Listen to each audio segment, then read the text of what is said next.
안녕하세요. 이민케어 정변호사입니다. 요새 인스타그램이나 트레이드 이런 데 보면 참 별의별 게 다 있는데요. 이민법 관련해서도 영주권을 받는 가장 빠른 방법 이런 식으로 뭐 이런저런 옵션들 올려놓고 그러는데 또 이걸 보면 변호사가 올리는 것도 아니고 부동산이나 다른 일 하시는 분들 심지어 본인이 겪은 경험담 아니면 어디서 들은 걸로 결국은 아닌 말고 이런 식의 내용들이 많더라고요. 그래서 저도 과연 영주권을 받는 가장 빠른 방법이 뭘까 하고 생각을 해보게 됐는데요. 얼핏 생각해도 가족 초청, 그 중에서도 시민권자의 직계가족, immediate relative로 받는 게 이제 가장 먼저 떠오르죠. 근데 이건 사실 경우가 조금 다르잖아요. 왜냐면 태어날 때부터 이미 정해진 거니까요. 배우자 같은 경우도 영주권을 받으려고 시민권자 아무나 찾아서 이제 결혼을 할 수도 없는 노릇이고, 또 그렇게 영주권을 목적으로 결혼을 한다 그러면 그거 자체로 또 문제가 있는 거고요. 사실 영주권을 받는 방법이라는 게 본인 나이부터 뭐 결혼했는지, 자녀가 있는지, 하는 일, 학력, 또 경제 상황 이런 것까지 여러 가지를 고려해서 가능한 방법 그리고 가장 잘 맞는 방법을 찾아야 되는 거니까 단순하게 뭐가 제일 빠른지 이렇게는 딱 떠오르지 않더라고요. 그럼에도 불구하고 뭐가 시간상으로 가장 빠를까 하고 생각을 해보면 일단 아까 말씀드린 그 시민권자의 직계가족을 포함해서 가족 초청으로 받는 거는 뺄게요. 왜냐면 이미 정해진 거라서 선택권이 없다는 이유 말고도 가족 초청은 청원서 프리미엄 프로세싱이 안 됩니다. 경우에 따라서는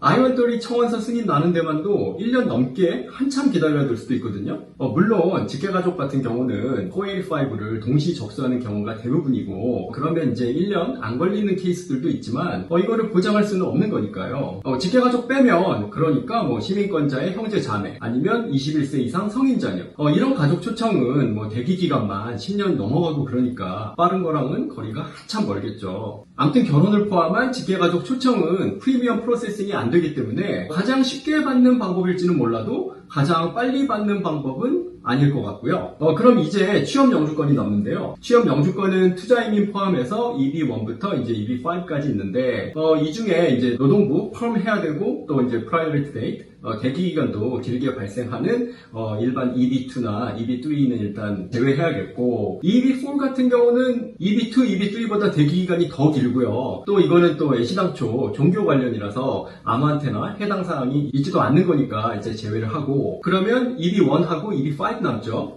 이 중에 이제 EB5는 80만 불 아니면 105만 불 이제 투자 이민인데 투자 비용을 고려하지 않더라도 EB5 같은 경우는 이제 최초 청원서 526 이거 승인 나는 데까지만도 보통 1, 2년 길면 3년까지도 걸린단 말이에요. 게다가 프리미엄 프로세싱도 안 되고 그리고 영주권이 나와도 유효기간 2년짜리 임시 영주권이 먼저 나오고 이거를 10년짜리 레귤러 영주권으로 바꾸려면 2년 뒤에 이제 또 별도 서류를 접수해야 되니까 시간이 상당히 많이 걸리겠죠. 그래서 제외하고요. 그러면 이제 EB1만 남는데요. EB1은 이제 보통 대기 기간도 없고 프리미엄 프로세싱도 되니까 아무래도 시간적으로 제일 유리한 거는 맞죠. EB1도 A, B, C 세 종류가 있는데요.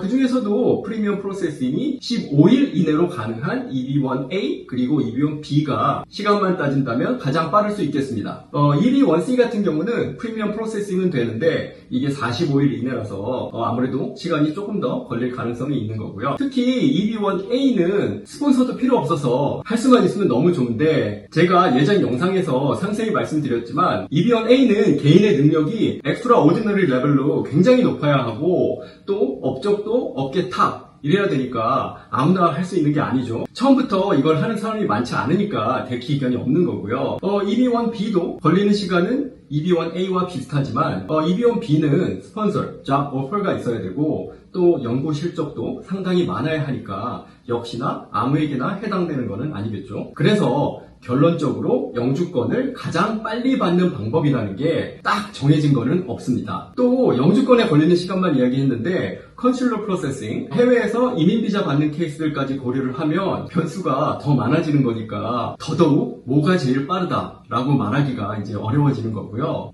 그래서 중요한 건 어떤 옵션이 나한테 가능한지 내 상황에 맞춰서 선택을 잘 하는 것이 중요하겠고 또 내가 선택한 방법에 맞춰서 진행을 하되 중간에 RFE, Request for Evidence, 추가 서류 제출 요청 같은 게 나오면 이제 추가적으로 허들이 생기니까 딜레이가 이제 또 발생하겠죠. 그래서 처음부터 준비를 잘 하시는 것이 중요하겠습니다. 그럼에도 불구하고 케이스 바이 케이스이기 때문에 절대적인 시간을 기준으로 가장 빨리 받는 방법이라는 거는 없다고 단언해서 말씀드릴 수 있겠고요. 간혹 보다 보면 일부 변호사들도 이제 영주권 가장 빨리 받아들입니다. 이런 식으로 이제 광고하고 그러는데요. 기본적으로 걸리는 이민국 프로세싱 타임에 있어서 변호사 본인이 컨트롤이 전혀 없는 건데 과연 어떻게 가장 빨리 받아준다는 건지 참 의아하지 않을 수가 없고요. 만약에 그런 게 가능하다면 저도 거기 가서 하겠습니다. 제가 지난 영상에서도 이제 몇 번 말씀드렸는데 공포심을 조장하는 그런 뉴스도 조심해야 되지만 어떤 과장된 기대감을 조장하는 뉴스나 트레드 아니면 광고 이런 것도 조심하셔야겠습니다.